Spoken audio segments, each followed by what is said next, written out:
사도신경으로 우리 신앙을 고백하겠습니다. 나는 전능하신 아버지 하나님, 천지의 창조주를 믿습니다. 나는 그의 유일하신 아들, 우리 주 예수 그리스도를 믿습니다.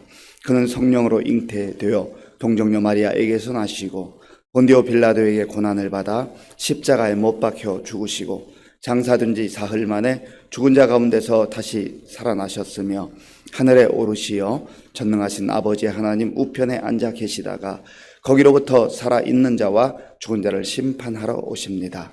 나는 성령을 믿으며 거룩한 공교회와 성도의 교제와 죄를 용서받는 것과 몸의 부활과 영생을 믿습니다.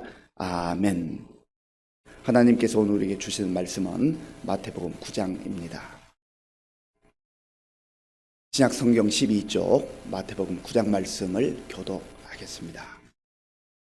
예수께서 배에 오르사 건너가 본 동네에 이르시니 침상에 누운 중풍병자를 사람들이 데리고 오거늘 예수께서 그들의 믿음을 보시고 중풍병자에게 이르시되 작은 자야 안심하라, 내 죄 사함을 받았느니라. 어떤 서기관들이 속으로 이르되 이 사람이 신성을 모독하도다. 예수께서 그 생각을 아시고 이르시되 너희가 어찌하여 마음에 악한 생각을 하느냐. 내 죄 사함을 받았느니라 하는 말과 일어나 걸어가라 하는 말 중에 어느 것이 쉽겠느냐. 그러나 인자가 세상의 죄를 사하는 권능이 있는 줄을 너희로 알게 하려 하노라 하시고 중풍병자에게 말씀하시되 일어나 내 침상을 가지고 집으로 가라 하시니 그가 일어나 집으로 돌아가거늘 무리가 보고 두려워하며 이런 권능을 사람에게 주신 하나님께 영광을 돌리니라. 예수께서 그곳을 떠나 지나가시다가 마태라 하는 사람이 세관에 앉아있는 것을 보시고 이르시되 나를 따르라 하시니 일어나 따르니라.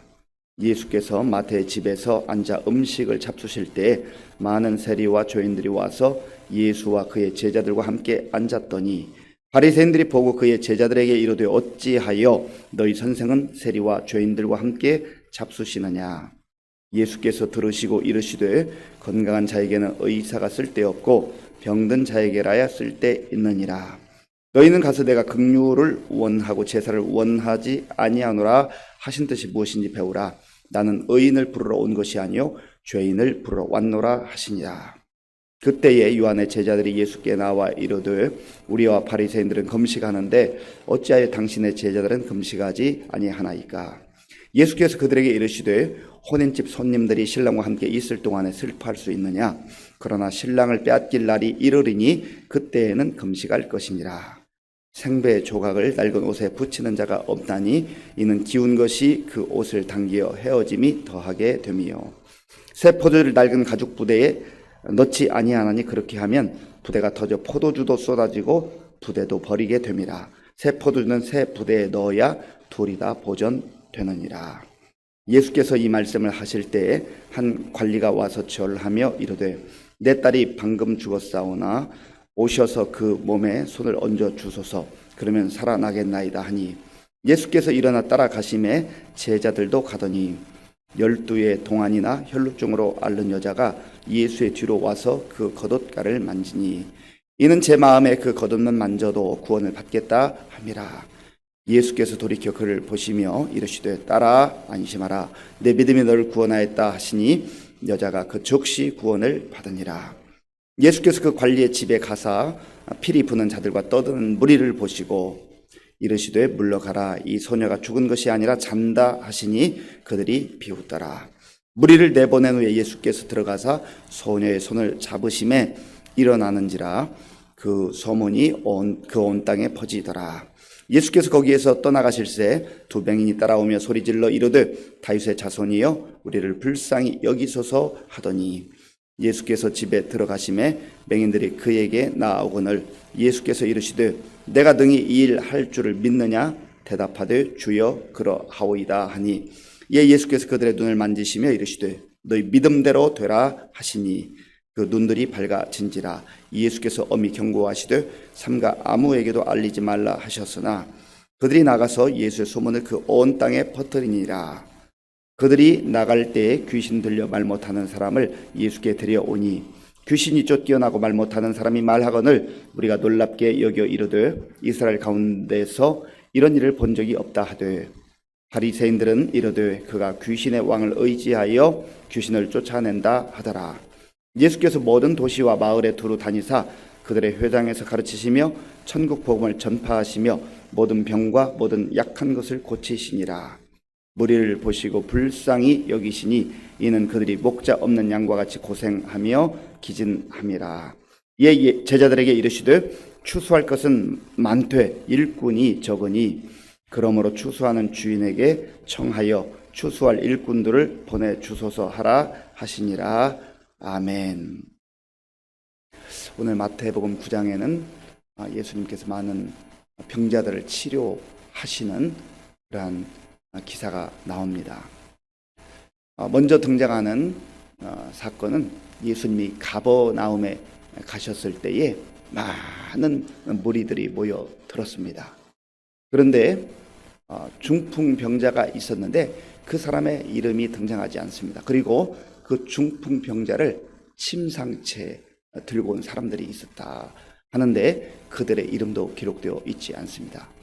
어쨌든 질병으로 고통당하고 어찌 보면 평생을 그 질병에 시달려야 하는 그 사람, 그 옆에서 지켜보고 있었던 가족들인지 형제들인지 친구들인지 분명하게 알기는 어렵습니다. 그러나 그들이 이 중풍병자를 데리고 예수님께 왔다 하는 겁니다. 자, 본문 2절 말씀을 함께 읽겠습니다. 침상에 누운 중풍병자를 사람들이 데리고 오거늘 예수께서 그들의 믿음을 보시고 중풍병자에게 이르시되 작은 자야 안심하라 내 죄 사함을 받았느니라. 아멘. 이 사건은 공관 복음서인 마가복음과 누가복음에, 그러니까 마가복음 2장, 누가복음 5장에도 기록되어 있습니다. 그런데 거기에서는 좀 더 구체적으로 이 상황을 설명을 하는데 사람들이 너무 많아 예수님께 이 중풍병자를 데리고 갈 수가 없는 그런 지경이었습니다. 그래서 이 데려온 사람들이 지붕으로 올라가서 지붕의 기와를 뜯어내고 그 2층에서 그 지붕에서 아래로 이 중풍병자를 내렸다. 우리가 생각할 때는 이게 어떻게 가능한가라고 생각할 수 있는데 한국의 가옥구조와 유대인들의 가옥구조는 좀 다릅니다. 그 당시에는 그렇게 할 수 있는 가옥구조를 가지고 있었기 때문에 사람들이 이제 정말 이번 기회가 아니면 어찌 보면 이 예수님을 다시 만날 수 있을까 하는 그런 절박한 마음으로 그렇게 했던 것이죠. 그때에 예수님께서 그들의 믿음을 보시고 예수님은 지금 1차적으로는 중풍병자가 고통 가운데 있는 그 모습을 보셨지만 그러나 먼저 그들의 모습을 보셨다 하는 것입니다. 그들의 믿음을 보셨다. 그래서 믿음이 중요한 거예요. 주님 앞에 나올 때 물론 있는 모습 그대로 나오는 거 주님 다 받아주시고 기뻐하시지만 그러나 믿음으로 나오는 자, 믿음으로 주님을 의지하는 자, 그 모습을 기뻐하신다고 하는 거죠. 우리가 주님 앞에 나올 때 내가 그냥 나오는 것과 습관적으로 나오는 것과 믿음을 가지고 나오는 것은 그 내용이 완전히 다를 수 있다고 하는 겁니다. 작은 자야 안심하라 내 죄 사함을 받았느니라. 이상하잖아요.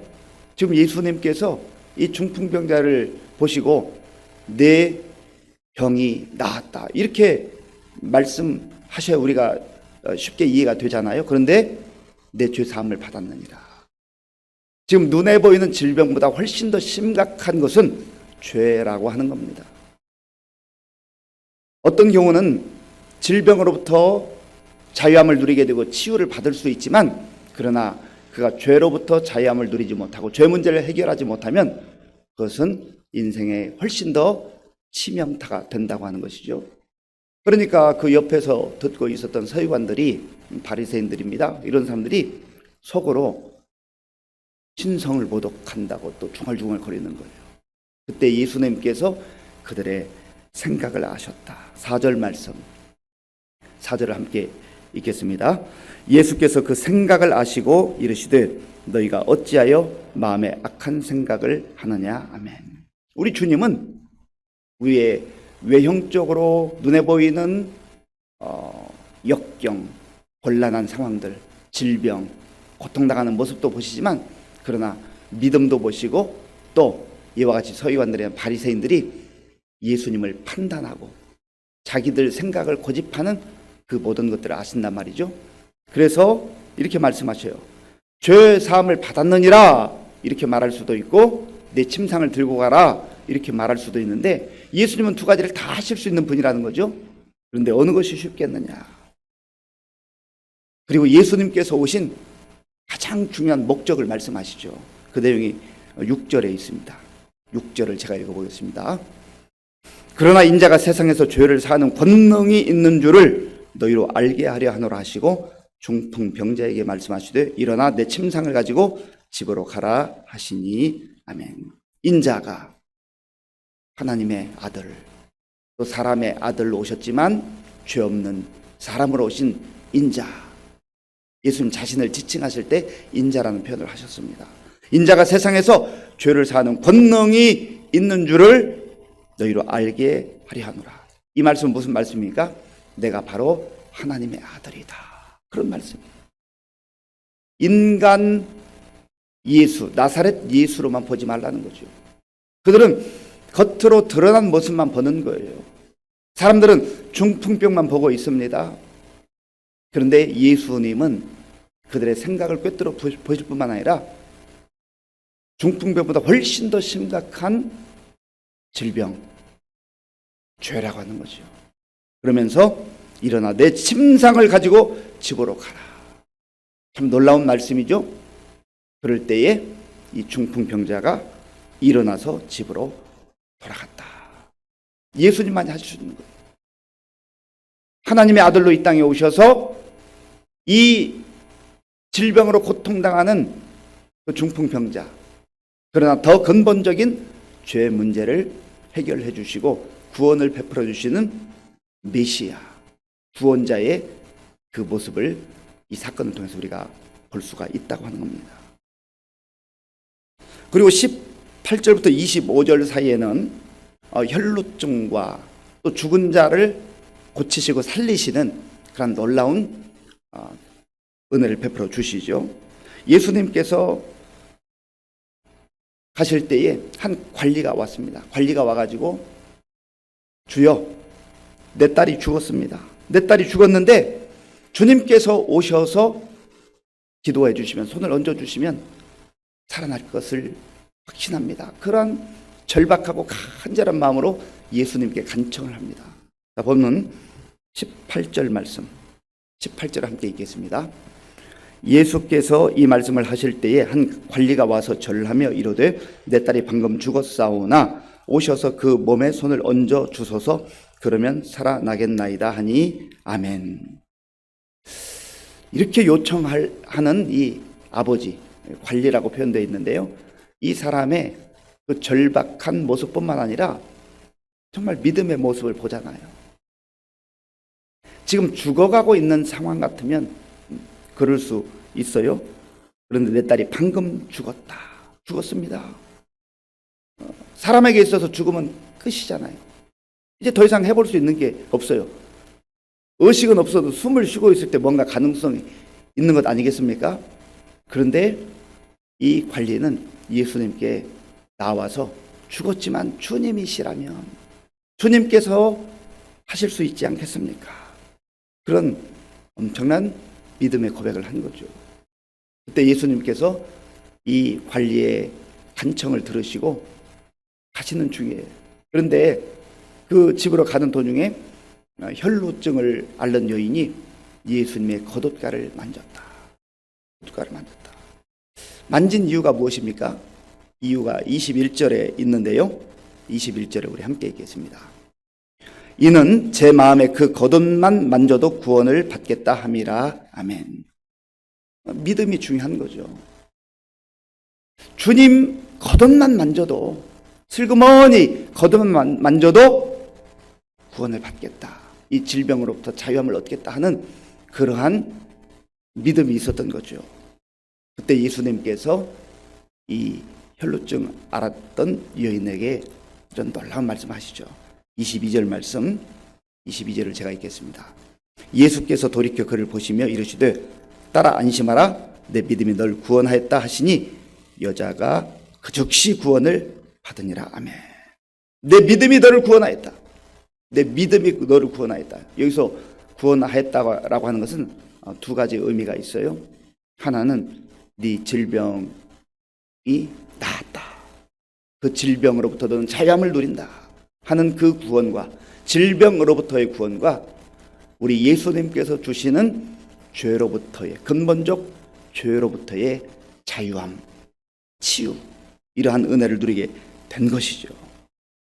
예수님께서 마침내 이제 이 혈루증 여인을 고치시고 처음 요청을 받았던 그 관리 집에 도착을 했습니다. 그런데 그 관리 집에 가니까 뭐 아주 야단 법석인 거죠. 그때 예수님께서 그 소녀가 지금 죽은 것이 아니라 잔다라고 또 이렇게 표현을 하셔요. 무슨 말씀입니까? 부활의 주님께서 이 소녀를 다시 일으키실 것을 말씀하시는, 예고하는 거죠. 그렇게 말씀하실 때 사람들은요 비웃어요. 아이고, 죽었는데, 끝났는데 무슨 그런 일이 있겠어. 자, 본문 24절 말씀, 24절을 함께 읽겠습니다. 이르시되 물러가라, 이 소녀가 죽은 것이 아니라 잔다 하시니 그들이 비웃더라. 아멘. 사람들이 할 수 있는 것은요, 비웃는 것까지 할 수 있어요. 비웃는 것. 죽은 자를 지금 살릴 수 있는 것도 아니잖아요. 그저 비웃는 것까지만 할 수 있어요. 그런데 예수님께서 하시는 건 무엇입니까? 그 다음이에요. 25절 말씀, 25절을 제가 읽겠습니다. 무리를 내보낸 후에 예수께서 들어가사 소녀의 손을 잡으심에 일어나는지라. 아멘. 예수님께서는 일으키시는 능력의 주님이세요. 죽은 자를 살리시는 주님이세요. 이것은 또한 무엇을 예고하는 겁니까? 예수님이 장차 십자가에 돌아가신다 할지라도 다시 살아나신다. 부활의 주님이라는 거예요. 능력의 주님이라는 거예요. 생명을 주관하시는 하나님의 아들이요 하나님이시라고 하는 겁니다. 참 놀라운 일 아니겠습니까? 우리가 믿는 예수님이 바로 그런 분이에요. 그 다음에는 맹인들의 눈을 뜨게 하는 그런 놀라운 치유의 역사를 허락해 주시는데, 그 사건에서도 너희 믿음대로 되라. 너희 믿음대로 되라. 믿음을 보시고 그들의 질병을 치유해 주십니다. 이 모든 치유 사건의 그 핵심이 무엇인가? 자, 본문 13절 말씀, 13절을 우리 함께 읽겠습니다. 너희는 가서 내가 긍휼을 원하고 제사를 원하지 아니하노라 하신 뜻이 무엇인지 배우라. 나는 의인을 부르러 온 것이 아니요 죄인을 부르러 왔노라 하시니라. 예, 제일 뒷부분으로 넘어가서 36절 말씀, 36절은 제가 읽겠습니다. 무리를 보시고 불쌍히 여기시니 이는 그들이 목자 없는 양과 같이 고생하며 기진함이라. 아멘. 예수님께서 이 질병을 고쳐주시고 회복시키시는, 또 죽은 자를 살리시는 이 모든 그 근원은, 그 원동력은요 예수님의 긍휼히 여기심이에요. 예수님께서 긍휼히 여기시는 마음, 불쌍히 여기시는 마음. 그 13절 그 앞에 보면 예수님께서 마태를 부르신 장면이 나와요. 다른 모든 질병 사건 가운데 마태를 부르시는 장면이 왜 중간에 포함되어 있는가? 사람들은 마태가 세리인데 세리를 누구보다 극악한 죄인이라고 생각했거든요. 육체적 질병뿐만 아니라 마음의 질병, 또 모든 죄 가운데 짓눌리는 그 모든 것을 긍휼히 여기시며 또 고치시고 회복시키시는 구원자 예수 그리스도의 놀라운 그 능력뿐만 아니라 그 능력을 나타나게 하시는 예수님의 긍휼과 자비하심이 거기에 담겨져 있다라고 하는 겁니다. 사랑하는 성도 여러분, 예수님은 중풍병자도 고치시고 죽은 자도 살리시고 혈루증 앓는 여인도 치유하시는, 그리고 맹인의 눈도 뜨게 하시는 구원자세, 메시아세, 그리스도이십니다.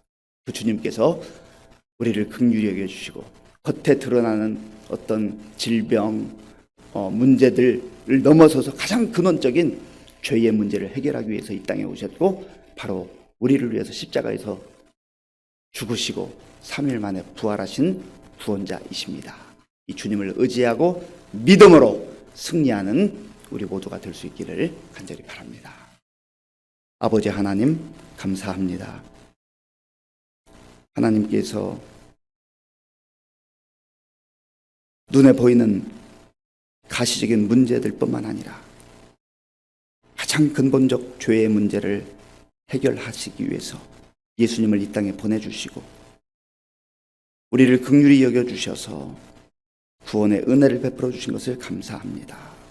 아버지 하나님, 십자가의 은혜로 죄 사함 받은 구속의 은혜를 마음에 기억하며 감사와 찬송으로 살아가게 하시고 예수님께서 우리를 긍휼히 여겨주신 것처럼 우리도 십자가의 사랑과 은혜로 다른 사람을 긍휼히 여기며 복음 증거하는 우리들이 되게 하여 주시옵소서.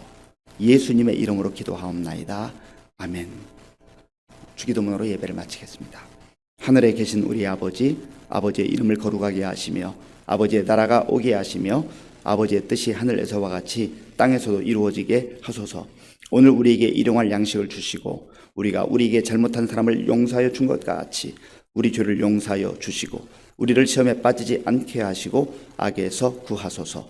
나라와 권능과 영광이 영원히 아버지의 것입니다. 아멘. 예수님께서는 단순히 질병만 치유하시는 치유자가 아닙니다. 눈에 보이는 질병뿐만 아니라 죄의 문제, 심지어 인간들이 다 끝났다 생각하는 죽음도 해결하시는 구원자이십니다. 우리를 그런 긍휼하심과 은혜로 구원하셨고 또 하나님 나라에 대한 소망을 가지고 살게 하셨습니다.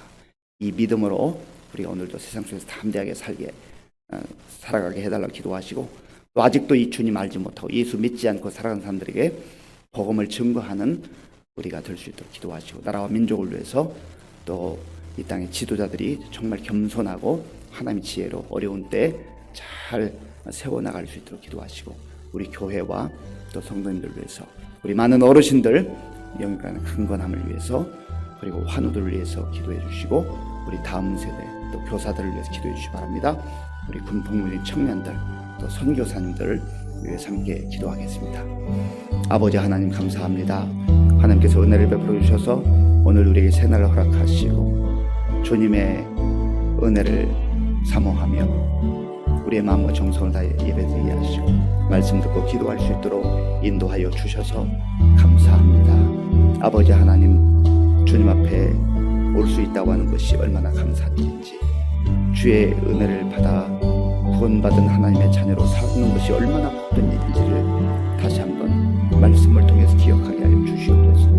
하나님 예수님 당시에 수많은 질병을 가지고 있었던 사람들 절망할 수밖에 없었고 아무런 소망 없이 살던 어둠 가운데 살던 사람들이 예수님 앞에 나와서 주의 긍휼하심으로 주의 자비하심으로 질병으로부터 자유함을 얻을 뿐만 아니라 무엇보다도 죄로부터 자유함을 누리고 구원받은 하나님의 백성으로 하나님의 자녀로 살게 된 것을 말씀을 통해서 보았습니다.